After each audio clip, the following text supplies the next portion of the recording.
दोस्तों, उत्तर प्रदेश के हापुड़ का रहने वाला एक लड़का पिछले कई दिनों से बहुत खुश नजर आ रहा था। उसकी खुशी की वजह ये थी कि उसकी अभी नई नई शादी हुई थी।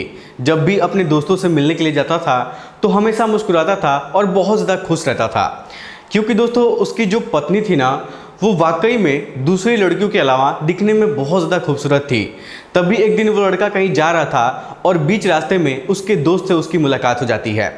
अब दोस्तों उसके दोस्त लोग उस लड़के से शादी की पार्टी मांगने लगते हैं और कहते हैं कि हम लोग को होटल में खाना खिलाने लेकर चलो, तुम पार्टी दो, नहीं तो तब तक तुमको नहीं छोड़ेंगे जब तक तुम हम लोग को पार्टी नहीं दोगे। अब दोस्तों ये बात शादी की थी और दोस्तों लोग की थी, तो वो लड़का भी तैयार हो जाता है और अपने दोस्तों को लेकर एक होटल में चला जाता है। और दोस्तों एक टेबल पर बैठकर सभी लोग खाना खा रहे थे और दोस्तों एक दूसरे से वो सभी लोग बात भी कर रहे थे। तभी उन्हीं में से एक दोस्त कहता है कि ज़रा भाभी का फ़ोटो दिखाओ, हमें देखना है कि भाभी हमारी दिखने में कैसी लगती हैं। दोस्तों वो लड़की दिखने में वाकई में बहुत ज़्यादा खूबसूरत थी, उसका कोई जवाब नहीं था। और दोस्तों वो लड़का भी सिर्फ उसकी खूबसूरती को देखकर उससे शादी किया था और अपने घर वालों से लड़ाई झगड़ा करके उससे शादी किया था। इसलिए दोस्तों वो हमेशा खुश भी रहा करता था। अब दोस्तों जब सभी दोस्त लोग कहने लगते हैं कि भाभी का फ़ोटो दिखाओ, हमें देखना है कि भाभी दिखने में कैसी लगती हैं, तो अब दोस्तों वो लड़का क्या करता है कि अपने मोबाइल से फ़ोन निकालता है और अपनी पत्नी का फ़ोटो अपने दोस्तों को दिखा देता है। जब दोस्तों उसके दोस्त लोग उस लड़की का फ़ोटो उस मोबाइल में देखते हैं तो सबकी आंखें फटी की फटी रह जाती हैं। सभी दोस्त एक दूसरे को इधर उधर देखने लगते हैं और कहने लगते हैं कि ये लड़की तुम्हारी पत्नी है, तुम इस लड़की से शादी किए हो। अब दोस्तों वो लड़का इस बात को सुनकर बहुत ही ज़्यादा परेशान हो जाता है और कहता है कि हाँ ये मेरी पत्नी है, क्या बात है, तुम लोग ऐसा क्यों बोल रहे हो, तुम लोग इस लड़की को जानते हो क्या। तब दोस्तों उसके दोस्त लोग कहते हैं कि इस लड़की से तुम कब मिले थे। तब वो लड़का कहता है कि मैं पिछले 2 साल से इस लड़की के साथ हूँ, 2 साल पहले इससे हमारी मुलाकात हुई थी और हम दोनों को एक दूसरे से प्यार हो गया था, इसीलिए हम दोनों ने शादी कर लिया है। अब दोस्तों उसके बाद जो उसके दोस्त लोग थे ना, वो बहुत ज़्यादा हैरान हो जाते हैं और इस मामले को दबाने की कोशिश करते हैं और वो लोग उस लड़के से कहते हैं कि इस लड़की की सच्चाई के बारे में अगर जानोगे ना तो तुम आज के आज इस लड़की को तलाक दे दोगे, इसीलिए तुम सच्चाई के बारे में ना जानो तो ही बेहतर है। अब दोस्तों वो जो लड़का था ना, वो अपनी पत्नी के सच्चाई के बारे में जानना चाहता था और बहुत ज़्यादा वो हैरान हो जाता है, उसके पैरों तले ज़मीन खिसक जाते हैं। आखिर क्या थी उस लड़की की सच्चाई जिस वजह से उसके दोस्त लोग भी हैरान हो गए थे और उस लड़के को अपनी पत्नी की सच्चाई के बारे में क्यों नहीं पता चला। पूरी घटना की सच्चाई जानने के लिए वीडियो को अंत तक ज़रूर देखिएगा। दोस्तों ये कहानी बहुत ही ज़्यादा मज़ेदार है, इस वीडियो को आप लोग पूरा ज़रूर देखिएगा और मैं 100% दावे के साथ कह रहा हूँ कि ऐसी जो घटनाएँ हैं ना हमारे समाज में हर रोज़ घटित हो रही हैं। बहुत सारे केस ऐसे तमाम हमारे देश में घटित हो रहे हैं और केस सुनने को मिल रहा है। दोस्तों ये सच्ची घटना हापुड़ की है। जो लड़का है उसका नाम समीर है और दोस्तों जो लड़की है उसका नाम खुशबू है। दोस्तों समीर बहुत शांत किस्म का लड़का है, ज़्यादा किसी से मतलब नहीं रखता है, अपना काम करता है, पैसा कमाता है, घर परिवार को संभालता है। समीर का दिल बहुत साफ है, वो एक दिल का साफ लड़का है। तभी दोस्तों एक बार समीर किसी फंक्शन में गया था और वहीं पर समीर की मुलाकात खुशबू से हुई थी। खुशबू को वहाँ पर इन्विटेशन मिला हुआ था तो वो भी वहाँ पर आई थी। समीर पहली नज़र में खुशबू को पसंद कर लेता है और उसके पास जाता है, उससे बातचीत करता है। तो दोस्तों खुशबू भी समीर से बातचीत करती है और अपना मोबाइल नंबर उसको देती है, उसका मोबाइल नंबर लेती है और फिर दोनों में धीरे धीरे अच्छी खासी दोस्ती हो जाती है। और दोस्तों जैसे जैसे समय गुजरता है तो जो समीर है वो अपने घर वालों से खुशबू से शादी करने के लिए कह देता है, लेकिन दोस्तों उसके घर वाले खुशबू से शादी करने के लिए राजी नहीं होते हैं। तब समीर अपने घर वालों के खिलाफ जाकर खुशबू से शादी करने का फैसला कर लेता है। तभी दोस्तों एक दिन समीर खुशबू को एक मंदिर में बुलाता है और खुशबू अपनी माँ को लेकर उस मंदिर में आ जाती है और समीर से शांति से बिना किसी विवाद के चुपचाप ये सभी लोग शादी कर लेते हैं। और दोस्तों घर जो समीर है ना वो घर जमाई बनकर खुशबू के घर पर रहने लगता है, क्योंकि दोस्तों समीर के घर वाले इस शादी को लेकर बहुत ज़्यादा नाराज़ थे। तो समीर उस लड़की को शादी करने के बाद अभी अपने घर पर लेकर नहीं जाना चाहता था, इसलिए समीर उसके घर पर रहने लगा था। दोस्तों खुशबू अपनी माँ के साथ अकेले अपने घर में रहती थी, उसके पिताजी इस दुनिया में नहीं थे और उसके जो भाई लोग थे वो लोग अपनी अपनी शादी कर लिए थे और अपना अपना घर बनवाकर दूसरे दूसरे शहर में रहते थे। दोस्तों जो खुशबू थी ना ये 60 गज के मकान में अपनी माँ के साथ रहती थी। जब समीर से उसकी शादी होती है तो समीर भी खुशबू के साथ उसी घर में रहने लगता है। दोस्तों समीर के शादी को अभी सिर्फ 25 दिन पूरा हुआ था। तभी एक दिन समीर बाजार में किसी काम से जाता है तो वहाँ पर उसके कुछ पुराने दोस्त लोग मिल जाते हैं, जिससे समीर अक्सर हमेशा नहीं मिलता था, लेकिन 2-4 महीने पर, 5 महीने पर कभी कभी मुलाकात हो जाती थी।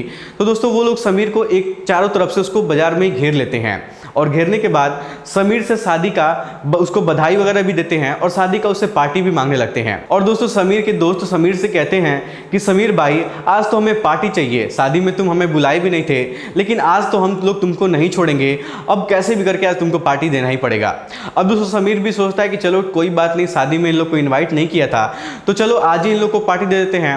अब दोस्तों समीर एक होटल में उनको लेकर जाता है, वहाँ पर एक टेबल बुक करते हैं सभी लोग और बैठकर खाना खा रहे थे और दोस्तों हंसी मजाक कर रहे थे। तभी एक दोस्त कोई जो होता है वो पूछ लेता है समीर से कि समीर भाई हमें भाभी का फोटो दिखाओ, हमें देखना है कि भाभी दिखने में कैसी लगती हैं। अब दोस्तों समीर पहले तो बहुत ज़्यादा मुस्कुराता है, क्योंकि वो अपनी पत्नी को बहुत ज़्यादा प्यार करता था और उसका फोटो जल्दी किसी को दिखाता नहीं था। दोस्तों समीर क्या करता है कि अब मुस्कुराते हुए, थोड़ा शर्माते हुए अपने पॉकेट से, अपने मोबाइल निकालता है और फिर अपनी पत्नी का जो फोटो है ना अपने दोस्तों को दिखा देता है। अब दोस्तों उसके दोस्त लोग जब उसकी पत्नी का फोटो देखते हैं तो उन सभी दोस्तों के पैरों तले जमीन खिसक जाती है और दोस्तों सभी लोग एक दूसरे को आंखों में देखने लगते हैं, एक टक लगाकर हैरान होकर देखने लगते हैं। तभी दोस्तों उनमें से एक दोस्त कहता है कि समीर भाई ये तुम्हारी पत्नी है, तुम इससे कब मिले थे? तब दोस्तों समीर कहता है कि हाँ भाई ये मेरी पत्नी है, बताओ क्या बात है, तुम इतना हैरान क्यों हो रहे हो? तब दोस्तों उसका दोस्त कहता है कि पहले तुम ये बताओ कि तुम इस लड़की से कहाँ पर मिले थे और कब मिले थे? तब दोस्तों समीर कहता है कि मैं एक फंक्शन में गया हुआ था और वहीं पर पहली बार मेरी इस लड़की से मुलाकात हुई थी और हम दोनों में दोस्ती हो गई थी, तो हम लोग दोनों शादी कर लिए थे। अब दोस्तों सभी लोग एक दूसरे को देखकर बहुत ज़्यादा हैरान हो गए थे। कोई कह रहा था कि भाई जाने दो, कोई बात नहीं है, छोड़ो हटाओ, अगर तुम शादी कर लियो तो तुम्हारी पत्नी हो गई है, जो भी हुआ उसको भूल जाओ। तभी दोस्तों कुछ लोग कहते हैं कि समीर भाई तुम्हारे साथ बहुत ज़्यादा गलत हुआ है। अब दोस्तों ये सब सुनने के बाद जो समीर था ना उसके पैरों से ज़मीन खिसक जाते हैं और वो अपने दोस्तों से पूछने लगता है कि भाई आखिर बात क्या है, पहले तुम लोग बताओ कि आखिर तुम लोग ऐसे मेरे पत्नी के बारे में क्यों बोल रहे हो, तुम लोग इस लड़की को कैसे जानते हो? अब दोस्तों उसके दोस्त लोग उससे पहले तो समीर से कहते हैं कि समीर भाई देखो, जब तुम्हारी शादी हो गई है, तुम शादी कर लिए हो, तो छोड़े जाने दो, तुम ये सब मत जानो, नहीं तो तुम्हारी जिंदगी बहुत ज़्यादा बर्बाद हो जाएगी। लेकिन दोस्तों समीर अब जिद पकड़ लेता है और कहता है कि नहीं, मुझे जानना है कि उसके साथ क्या हुआ है और तुम लोग उस लड़की को कैसे जानते हो, आखिर उसके बारे में तुम लोग क्या सच्चाई जानते हो। तब दोस्तों उसके दोस्त लोग बताते हैं कि समीर भाई जिस लड़की से तुम शादी किए हो वो लड़की एक कॉल गर्ल है, यानी कि एक वैश्या है, और हम लोग कई बार उस लड़की से कमरे में मिल भी चुके हैं। इस लड़की की 2 बार शादी हो चुकी है और ये अपने दोनों पति को तलाक दे दी है, शायद हो सकता है उसके बाद जाकर ये तुमसे शादी की है। अब दोस्तों इस बात को सुनकर जो समीर है ना उसके पसीने छूटने लगते हैं, एकदम से वो घबराने लगता है, उसकी धड़कनें बढ़ जाती हैं, वो बहुत ज़्यादा परेशान हो जाता है।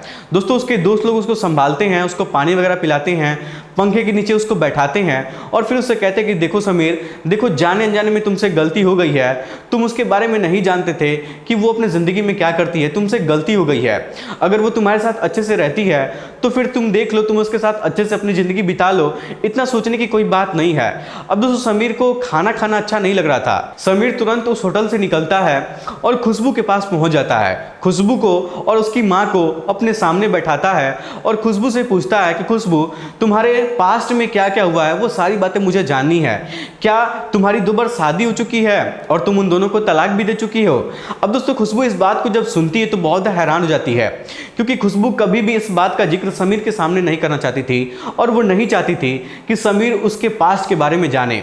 लेकिन समीर जब उससे पूछने लगता है तब दोस्तों मजबूरी में खुशबू अपनी सारी हकीकत के बारे में समीर को बता देती है और वो ये भी बताती है कि हाँ, मैं बचपन से ही धंधा करने का काम करती हूँ, मैं एक कॉल गर्ल लड़की हूँ।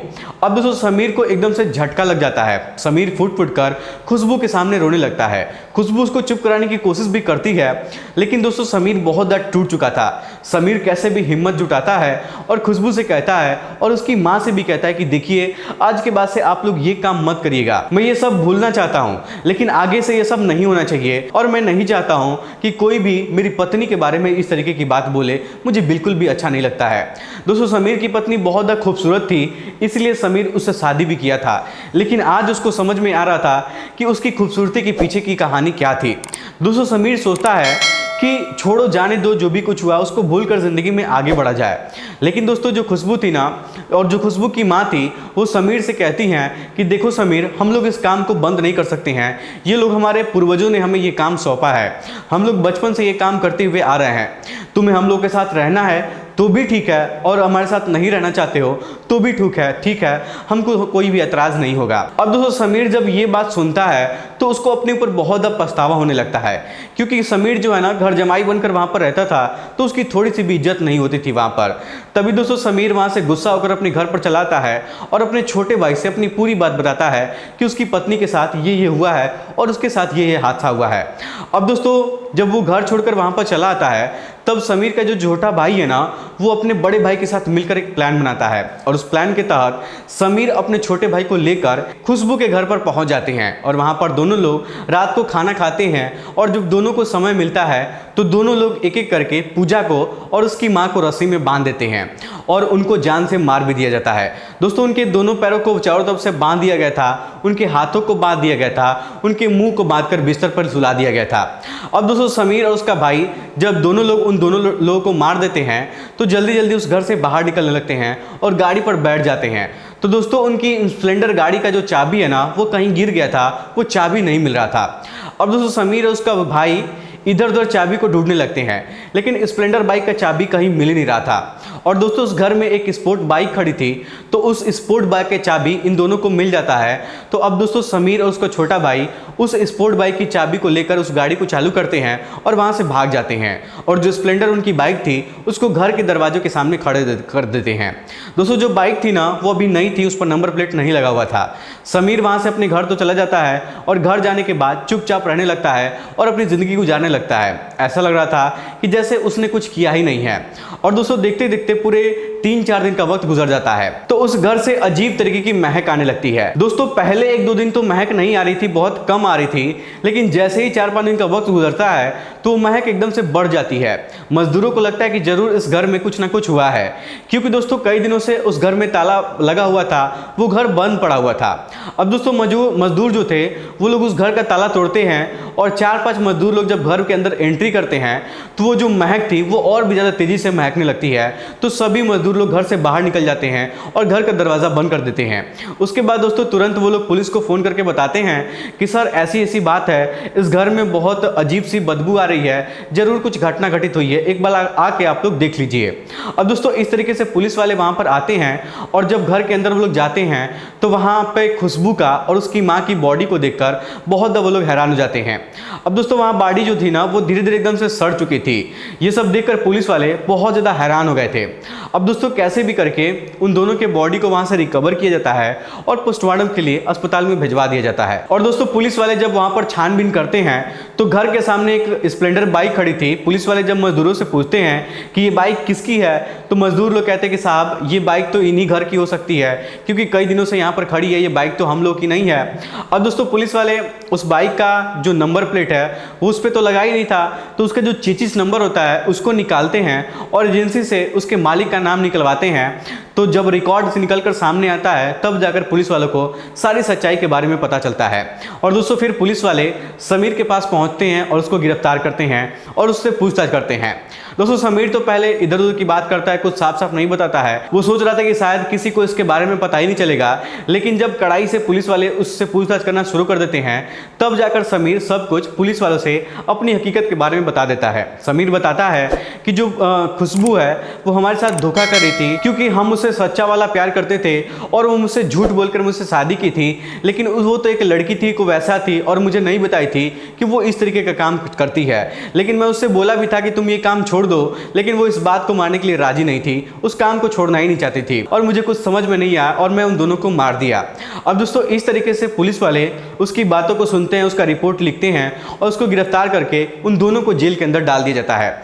दोस्तों जो खुशबू थी ना, वो बचपन से ही कॉल गर्ल का काम करती थी और जो उसकी माँ थी वो भी पहले कॉल गली थी, वो भी उसी धंधे में काम करती थी, इसीलिए दोनों लोग एक साथ रहते थे। और दोस्तों ये लोग जो 60 गज का अपना नया नया मकान बनवाए थे, ये लोग उसी कमाई के पैसे से अपना मकान बनवाए थे। लेकिन दोस्तों जो समीर था वो सिर्फ उसकी खूबसूरती के पीछे भाग रहा था और सोच रहा था कि उसकी पत्नी इतनी खूबसूरत है तो उसका चरित्र कितना खूबसूरत होगा। लेकिन दोस्तों पहले ज़माने के बड़े बुजुर्ग लोग सही कहा करते थे कि कभी किसी लड़की के खूबसूरती के पीछे नहीं भागना चाहिए, उसके चरित्र के, उसके काबिलियत के पीछे भागना चाहिए। तो दोस्तों ये थी आज की कहानी, आज की सच्ची घटना जो आप लोगों ने सुना। इसको सुनने के बाद आप लोग क्या कहना चाहेंगे, अपनी राय हमें कमेंट बॉक्स में जरूर बताइएगा। वीडियो पसंद आए तो वीडियो को लाइक, चैनल सब्सक्राइब जरूर करिएगा। आप सभी लोग का बहुत बहुत धन्यवाद।